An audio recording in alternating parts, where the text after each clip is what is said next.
Ito yung isda na siguradong magdadalawang isip ka kung kakainin mo ba. Safe naman po siyang kainin. Safe na safe, sir. Dahil sa itsura pa lang nito na mukhang salamander pag naluto na at kapag buhay naman siya ay lumulobo ng ganito kalaki. Tapos kung suswertein ka naman ay siguradong lupaypay ka pag natsamba mo makain yung mga vitamins niya sa katawan. Sa totoo lang guys, kahit ako mismo ay nagdalawang isip kung kakainin ko ba talaga to. Matagal na po kayong nagtitinda nito tayo. Nagsimula ito 1985.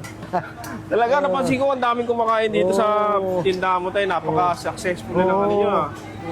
Tikman ko po tayo. Magkano po isang order niyan tayo? 120 lang. May kanin na po siya? Wala, pa. iba. Sige. Ano yung Order po ako. Meron Sige. po kayo dito yung tinatawag nilang mais. mais. Yun Sige. yun ang maganda yung pares dito, mais. Sige, order po ako yan tayo. Matanong ko lang tayo ha. Oo. Baka maano nyo. Bakit po kayo ganyan tayo? Oo. Goggles. Dahil dito, sa usok. Masakit nga sa masakit, mata. So, Masakit. yung protection nyo po. Oo. Ayan tayo. Tayo, matanong ko lang din po. Ano pong pangalan nyo? Junior. Junior po. Junior Garcia. Ayan. Tapos ang pangalan po ng karinderya nyo ay Ismail Carinderia. ayun, Esmen Carinderia. Sa mga taga Maynila o gustong dumayo dito, anong oras po kayo bukas? Alas 6. Umaga, bukas na po kayo. Umaga. Hanggang anong oras po yun? Mga half day lang kami, sir. Half day lang. Oo. Ngayong oras po, Ito, alas 12. pag wala na, sira na. Nakakailan na po kayo ngayon? Alas 12 pa lang. 5 na.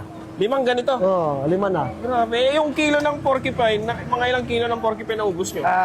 Itong kawa na to, bale 21 kilos. Sa isang lutuan lang, Bale mga 70 yung piraso. 70 piraso. Grabe. Ayun po pala siya, no? Ayan, sige, tikman ko po yan, no? Oh, ito na, sir. Ito na po yun. Oh, ito na, sir. 120 po ito, no? Maingatan, mainit Opo, yan. ito po. Oop. Mainit yan. So, ito na po Pagluto siya. yan. Sige po, tikman ko na po to. Oh, sige. Ano po pangalan ulit? Junior, no? Junior, Ay, pares pa po tayong pangalan. So yun guys, nandito tayo sa may F. Flores, sa may Barangay Pasil, Cebu City. Pinunta natin guys yung nag-iisang karinderya na nagtitinda ng porcupine fish. And guys, ayun siya. Wow. Ito yung isda na guys na maraming tusok-tusok. Yung malaki. Ayun siya. Ayan. 120 yung isang order na ganito. Nasa 2 piraso ng ulo. Ayan.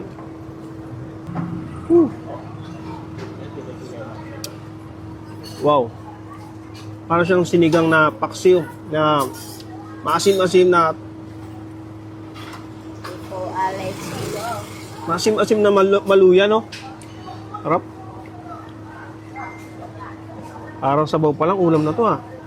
Ayan. So, ingat lang kayo, guys, kumain kasi medyo matinik daw tong isda na to.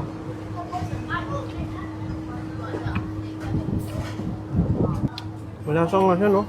Kahit konti yung laman niya, mayroong malasa naman siya. Tapos may kasama daw itong atay. Yung masarap dyan, guys. Sabi ni tatay.